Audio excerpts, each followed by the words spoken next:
ఆసనాయ కీర్తనలన్నీ ఆ శ్రీనివాసుని చరణాలకు అర్పించే సమయం ఆసన్నమయ్యింది.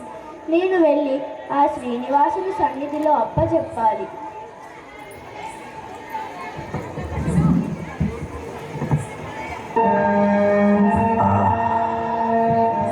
శ్రీమన్నారాయణ చరణం శరణం ప్రపద్యే.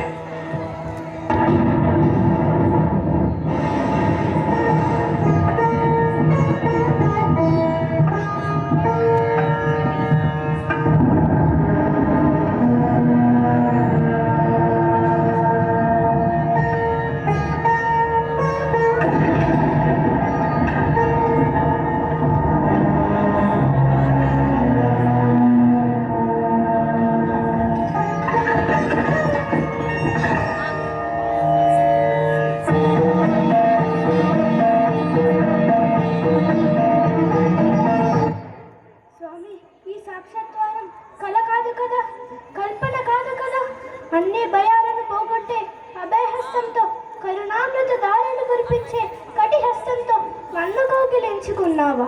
నీ గుండెలకు నన్ను చేర్చుకున్నావా? నా జన్మ తరించింది, చరితార్థమయ్యింది. ఏడుకొండలవాడ, ఇదిగో ఇదిగో నీ సొమ్ము. 32,000 సంకీర్తనలు నీ హృదయ భాండారంలో భద్రంగా దాచుకో.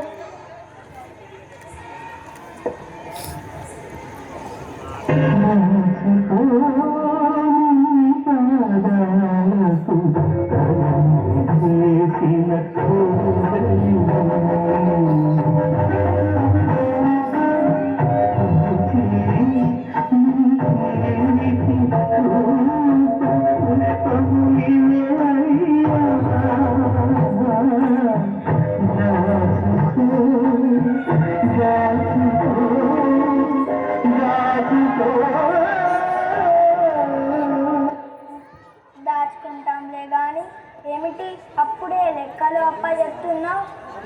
అప్పుడేమిటి స్వామి, ఈ కట్టెపుట్టి 95 సంవత్సరాలు గడిచిపోయాయి. పోయిన కాలాన్ని వెనక్కి తిప్పి అఖిల సృష్టి ధర్మాలను అధిగమించి నీ ఆయుష్ను పెంచుతాం. మాలాగా ఎప్పుడు యవ్వనంగా ఉండే వరాన్ని ప్రసాదిస్తాం.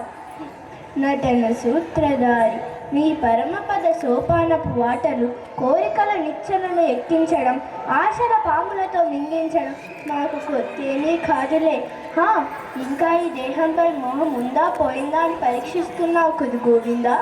కాదు, ఇది పరీక్ష కాదు. కాకపోతే ఏమిటి మరి? నీ కీర్తనలపై వ్యామోహం నిజం. పాటతో మా హృదయ సామ్రాజ్యాన్ని పరిపాలించిన కవి మహారాజు నువ్వు. నీ కీర్తనలు వింటూ మేమెంత పులికించామో, ఎలా పరవశించామో ఎలా చెప్పను. ఒకనాడు మా ఏకాంత సేవ సమయంలో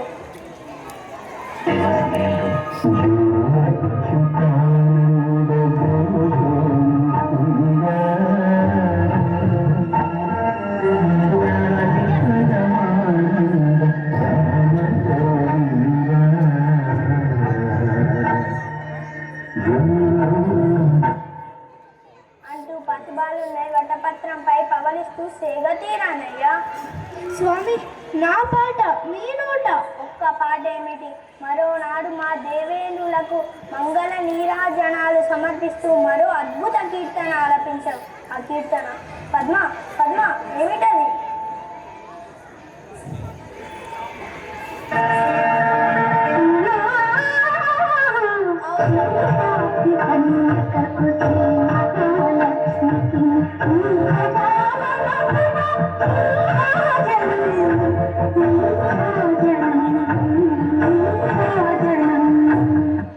ఆహా, ఆ కీర్తనకు ఏమిచ్చిన మనం తీసుకోగలం, నమ్మడం లేదు కదూ. పద్మ, భూదేవి చెప్పండి, మీరైనా చెప్పండి, ఆ సంకీర్తన అంటే మాకెంత మోహము. అవును అన్నమయ్య, ఆ సంకీర్తనల కోసమే స్వామివారు వెతిగా మారి 7 కొండలు దిగి వచ్చి నిన్ను ఢీకొని ఈ దారిని మళ్లించారు. ఆ సంకీర్తనల కోసమే స్వయంగా పురోహితులుగా మారి మీ పెళ్లి జరిపించారు అన్నమయ్య. అనంత ప్రకృతి మండలాలను మోసే పావన భుజస్కంధాలపై మీ పల్లకిని మోసారు అన్నమయ్య. మీరు వెళ్ళిపోతే అలా ఎవరు పాడతారు, అలా ఎవరు మమ్మల్ని ఆడిస్తారయ్యా? స్వామి స్వామి, నా పాటలు ఆ లోకాలను ఆడించే మిమ్మల్ని ఆడించాయా? వాటిని మీరు మళ్ళీ గుర్తుంచుకొని పాడి వినిపించేంతగా ఆనందించాయా? చాలు స్వామి చాలు, నాకు పట్టలేని అలసిపోయేంత ఆనందం కలుగుతుంది. అమ్మ, మీరైనా చెప్పండి అమ్మ, నాకు ఆనందం దూరం కాకముందే మోక్షాన్ని ప్రసాదించమని చెప్పండి అమ్మ, చెప్పండి. వినరు వినరు, ఈ భక్తులు మా మాట వినరు. వాళ్ళు చెప్పిందే మేము వింటాం, కానీ మనసారా ఒక కీర్తన వినాలి. అమ్మ అమ్మ, ఎంత దయ చూపిస్తున్నారమ్మా. నాకు ఈ జన్మకు ఇంతకన్నా ఇంకేం కావాలి? మీరు ప్రత్యక్షం కావడం, ప్రశంసించడం, పాడమని శాసించడం, ఇదిగాక సౌభాగ్యం, ఇదిగాక తపము, ఇదిగాక వైభవం ఇంకొకటి కలదా? పాడతాను, తప్పకుండా పాడతాను. అవును స్వామి, ఒక్క పాట పాడవా అన్నమయ్య?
ఎందుకంటే ముందు వీళ్ళ గురించి చెప్పిన తర్వాత నేనేం చెప్పాలో చెప్పాలనుకుంటున్నానో చెప్తాను. నేను అన్నమయ్య సినిమాని కనీసం 25-30 సార్లు చూసుంటాను. ఈ లాస్ట్ సీను నాకెంతో ఇష్టమైన సీన్. ఈ సీన్ మొత్తాన్ని నేను నిశితంగా గమనిస్తూ ఉన్నాను. ఒక్క చోటైనా, ఒక్క డైలాగ్ అయినా పొరపాటునన్న మర్చిపోతారేమో అని, నెగిటివిటీతో కాదు, నా పిల్లలు అంత అద్భుతంగా చేస్తారా అని వేచి చూశాను. ఓడిపోయాను. ఒక్క మిస్టేక్, ఒక్క డైలాగులో ఒక్క మిస్టేక్ కూడా జరగలేదు.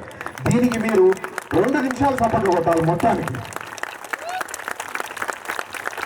Thank you very much. ఎందుకంటే నటించేటప్పుడు నాటకాలలో కూడా ఇలాంటి పాత్రలు ఉన్నప్పుడు వెనకాల నుంచి ప్రాంప్టింగ్ ఇస్తారు. డైలాగులు మర్చిపోతే వెనకాల నుంచి గుర్తు చేస్తారు. ఎవ్వరూ లేరు. ఇంతకుముందు జరిగిన డాన్స్ కన్నా కనీసం టీచర్లు వచ్చి ముందు ఇక్కడ నిల్చొని కొన్ని స్టెప్ చూపించారు. అది లేదు. మైక్ ఇక్కడ పక్కన ఈ అన్నమయ్య తను మాట్లాడుతూ ఉంటే మైక్ తర్వాత ఇస్తే మైక్ తీసుకొని మళ్ళీ మొదటి నుంచి మొదలుపెట్టారు. ఎక్కడా ఒక మిస్టేక్ లేదు. అండ్ ఆ వెంకటేశ్వర స్వామి అయితే సాక్షాత్ ఈరోజు గోదావరి కట్టుకు దిగాడు. సాక్షాత్తు ఆ సినిమాలో ఎలాంటి ఎక్స్ప్రెషన్స్ ఉన్నాయో ఈ చిన్నారి ఎక్స్ప్రెషన్స్ కూడా అంతే అద్భుతంగా ఉన్నాయి. మీరు దయచేసి గోదావరి కల్లో ఎందుకన్నా మంచిది వీళ్ళ ఆటోగ్రాఫ్ తీసుకోండి. పెద్ద అయిన తర్వాత దొరకదు మీకు వీళ్ళకి అవకాశం. ఎలాంటి తారలు అవుతారో వీళ్ళు మీకు తెలియదు. ఓకే, ఇలాంటి అద్భుతమైన పిల్లలు ముందు నాకు శ్రీనివాసుడే ప్రత్యక్షమైనందుకు నేను మోకరిల్లి నమస్కారం చేసేసుకున్నాను. మీలో కొంతమందికి అనిపించవచ్చు పిల్లలకి పెద్దవాళ్ళు నమస్కారం చేసుకోవచ్చా అని. వాళ్ళు పిల్లలైతే కదా, బాల బ్రహ్మలు వాళ్ళు. ఈ బాల బ్రహ్మలకి నమస్కారం చేసుకోవడము ఎదురుగా రాళ్లల్లో కనబడేదోట విగ్రహాల్లో దేవుణ్ణి చూస్తున్నారో చూడట్లేదో తెలియదు, కానీ మీ పిల్లల్లో కనుక మీరు భగవంతుడిని చూస్తే అసలు మీకు పిల్లల్ని ఇచ్చిందే భగవంతుడు. అందుకోసం ఇందాక నాకు ఒక చిన్న, నేను బయటికి వెళ్ళాను, ఏదో ప్రెస్ వాళ్ళు నన్ను మాట్లాడమని అడిగితే మిస్ అయ్యాను. కొన్ని వీడియోలు మా మనవరాలు చూపించారు, చూసే ఉంటారు ఐఎస్పి గురించి చెప్పి. 3 నెలలు నేను నా పిల్లలకి సేవ చేసుకోవడానికి వెళ్ళాను అని అనుకున్నాను. నేను సేవ చేసుకోలే, నా మనవరాల్లో భగవంతుడిని చూసి 3 నెలలు మురిసిపోయా. అలాంటి అదృష్టం కేవలం మనకి సంసారులకు మాత్రమే దొరుకుతుంది, సన్యాసులకు దొరకదు. ఓకే, నేను ఒక గురూజీగా, వీళ్ళు ఉంటారా? పర్లేదా? వెళ్తారా? ఓకే,